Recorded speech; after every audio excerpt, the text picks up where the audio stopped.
Hi friends, Paschimbanga তথা সমগ্র ভারতের শিক্ষকদের কিন্তু একটি বড় জয় হলো এই মুহূর্তে আপাতত। কারণ হচ্ছে যে টেট পাস বাধ্যতামূলক যে রায়, সেই রায় হওয়ার পর আপনারা জানেন একাধিক রাজ্য, একাধিক ব্যক্তি, তারা কিন্তু বিভিন্ন সংগঠন সবাই কিন্তু তাদের নিজেদের উদ্যোগে রিভিউ পিটিশন করেছিলেন এই মামলাটির। তো সেই মামলার যে রিভিউ পিটিশন সেগুলো কিন্তু খারিজ হয়নি। এটা কিন্তু খুবই ভালো খবর। সুপ্রিম কোর্টের শিক্ষকদের এই বিরাট জয়। ওপেন কোর্ট হিয়ারিং মঞ্জুর করা হয়েছে।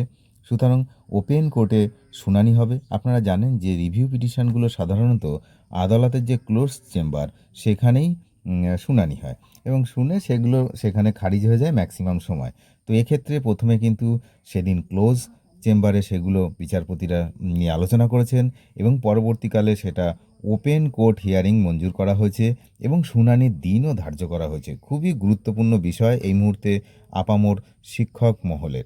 দীর্ঘ প্রতীক্ষার যে টেট, সেই টেট বাধ্যতামূলক রিভিউ মামলার মোড় কিন্তু এই মুহূর্তে ঘুরে যেতে চলেছে, এমনটাই কিন্তু মনে করছে ওয়াকিবহুল মহল। বিচারপতি দীপঙ্কর দত্ত এবং বিচারপতি মনমোহন এর যে ডিভিশন বেঞ্চ গত 28শে এপ্রিল 2026-এ এই ক্লোজ চেম্বার হিয়ারিংয়ের পর এক অত্যন্ত গুরুত্বপূর্ণ সিদ্ধান্ত গ্রহণ করেছেন। আদালত আবেদনকারীদের ওপেন ওরাল হিয়ারিং বা মৌখিক শুনানির আর্জি মঞ্জুর করেছে, যার ফলে আগামী 13ই মে 2026 তারিখে এই মামলার শুনানি সরাসরি ওপেন কোর্টে অনুষ্ঠিত কিন্তু হবে। সুতরাং মে মাসের আজকে 1 তারিখ, আর মাত্র 12 দিন, তারপরে কিন্তু এর একটা ওপেন কোর্ট হিয়ারিং আমরা পাচ্ছি এবং সেখানে কিন্তু কিছু গুরুত্বপূর্ণ বিষয় উঠে আসতে পারে। এই যে যারা হচ্ছে সিনিয়র শিক্ষক, তাদের এই সময়ে সে টেট দেওয়াটা কতটা যুক্তিযুক্ত, সেই সমস্ত কিন্তু বিষয় নিয়ে তখন আলোচনা হবে আদালতে। তার জন্য কিন্তু দুই পক্ষই রেডি হয়ে আছে, যুযুধান দুই পক্ষ, যারা শিক্ষকদের পক্ষে এবং যারা বিপক্ষে।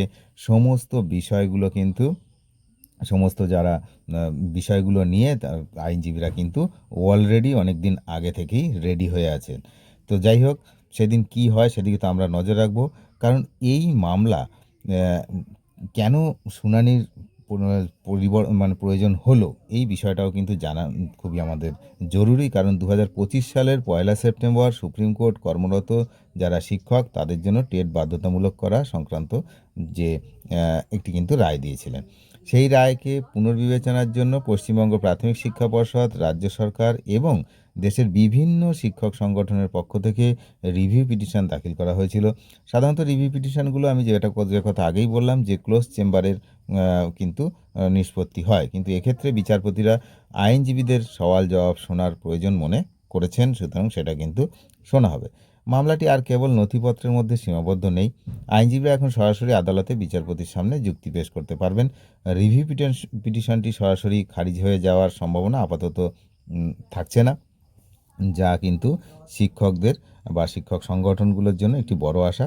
রাজ্য সরকার এবং প্রাথমিক শিক্ষা পর্ষদ তাদের যুক্তিগুলো পুনরায় জোরালোভাবে উপস্থাপন করার সুযোগ পাবে আমাদের রাজ্যের এবং অন্যান্য রাজ্যের।